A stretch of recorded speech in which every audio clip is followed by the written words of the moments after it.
welcome back to our channel. I hope you peoples are doing well and going great. So first of all, thank you to all for clicking this video.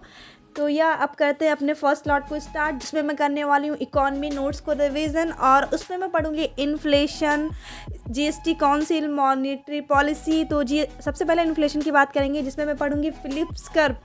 जी हाँ, Phillips curve, आपने एक ऐसा नाम सुन लिया, ऐसा नाम सुन लिया। अभी बताते हैं कि ये कौन सी कर्व की बात कर रही हैं, जिसमें इन्फ्लेशन इंक्रीज़ होता है और अनएम्प्लॉयमेंट डिक्रीज़ होता है। जैसे कि इन्फ्लेशन इंक्रीज़ हुआ और एम्प्लॉयमेंट इंक्रीज़ हुआ, दोनों साथ में इंक्रीज़ हुआ, तो उसे फिलिप्स कर्व के नाम से जानते हैं।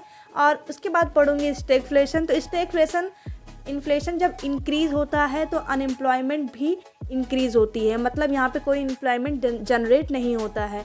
तो इन स्टैगफ्लेशन पढ़ेंगे, डिसफ्लेशन पढ़ेंगे, डिफ्लेशन पढ़ेंगे और जीएसटी काउंसिल भी पढ़ेंगे। तो मॉनेटरी पॉलिसी पढ़ेंगे। जीएसटी काउंसिल से याद आया, कौन कौन कैरामेलाइज्ड पॉपकॉर्न खाया है या खाता है, बताना कमेंट्स में, क्योंकि ये रिसेंटली न्यूज़ में था। क्या आप लोगों ने देखा? क्योंकि हमारी शायद, अगर आप लोग को पता नहीं, आप लोगों ने खाया नहीं खाया, बट निर्मला सीतारमण जी ने अभी रिसेंटली कैरामेलाइज्ड पॉपकॉर्न का जिक्र किया था। क्या उनके बारे में कहा था, आप ज़रूर कमेंट से बताना।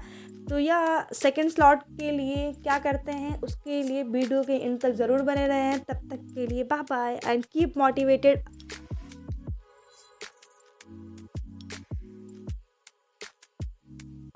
A few moments later. Guys, हमारा फर्स्ट स्लॉट कंप्लीट हो चुका है और अभी हो रहे हैं 6:05 और हमने सोचा एक ब्रेक ले लेते हैं। तो ब्रेक लेंगे, ब्रेक में मैं करूँगी स्नैक्स, कुछ खाऊँगी। तो स्नैक हमारे पास है नहीं, बेसिकली मखाना है, तो मैंने सोचा मखाने को रोस्ट कर लेते हैं। तो मखाना को रोस्ट करने के बाद मिलते हैं अपने सेकेंड स्लॉट में। सो गाइस, ये बहुत दिन का बचा हुआ मखाना है, तो बस जो भी है उसको यूटिलाइज़ करते हुए, क्योंकि भूख तो लगी हुई है, तो हमारे पास कुछ है नहीं, मैंने सोचा इसी को रोस्ट कर लेते हैं। थोड़ा तो मुंह चली जाएगा।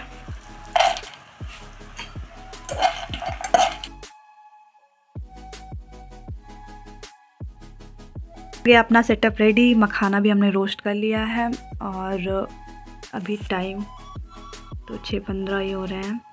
तो चलिए करते हैं लाइट को ऑन, स्टार्ट करते हैं अपनी पढ़ाई। जी हाँ दोस्तों, अब स्टार्ट करते हैं अपने सेकंड स्लॉट को विथ फुल मोटिवेशन। अपने मोटिवेशन को डाउन कर लिया तो पढ़ाई कैसे करेंगे, इसीलिए मोटिवेशन को बना के रखना है, क्योंकि अपना सेकंड स्लॉट अभी बाकी है। तो सेकंड स्लॉट में करते हैं, करने जा रही हूँ मेडिवल हिस्ट्री का revision.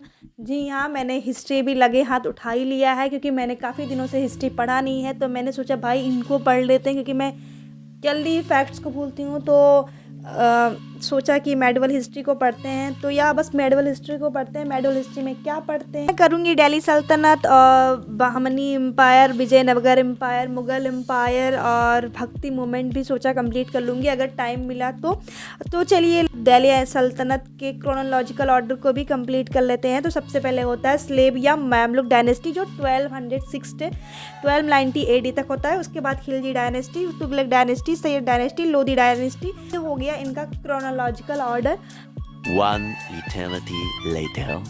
I have completed my second slot also. Now I am going to take some power nap, just because my feet are becoming very cold due to cold weather. I know. I think ओस भी गिर रहे हैं, that's why पैर बहुत ही ज़्यादा ठंडा हो चुके हैं। तो या मिलते हैं आपसे थोड़ी देर बाद। 6.5 hours later. I have taken a warm water bath, but still I feel a very cold. That's why थोड़ा सिकाई कर लेते हैं। तो सिकाई में किस पे कर रही हूँ अभी आपको दिखाते हैं। क्या करते हैं, हॉस्टलर लाइफ ऐसी होती है, तो आपको भी दिखाते हैं। गाइस देखो, आप क्या कर सकते हैं, इतनी ठंडक जो है, तो मैंने सोचा थोड़ा इसी को सिकाई कर लेते हैं। कैसा लगा हमारा ब्लूमर? दिस इज़ गुड ना? According to me it is better for hosteller and this is not allowed in my hostel. That's why मैंने सोचा कि ब्लूमर अलाउड नहीं है तो क्या हुआ, ये अलाउड है, तो इसी से काम चलाते हैं। और अभी पिछले कुछ दिनों, 2-3 दिनों से कह सकते हैं अप्रॉक्स, ठंडक बढ़ गई है ज़्यादा, तो इसीलिए उतना ध्यान नहीं रहा है। और आज तो काफ़ी ज़्यादा है। तो अभी चलते हैं, करते हैं माता रानी का पूजा, फिर मिलते हैं आपसे। निकल दिए हैं घर से और बहुत ही ज़्यादा ठंडक है, मतलब ठंडक का लेवल बहुत ही ज़्यादा है। जितने भी कपड़े पहनो कम ही लग रहे हैं। और बस मैं लाइब्रेरी पहुंचने वाली हूँ और करते हैं ब्लॉग को यहीं एंड, क्योंकि बहुत ही ज़्यादा लंबा हो जाएगा। तो बस यही कहूँगी कि न्यू ईयर में कुछ अच्छा करना एंड बाय बाय।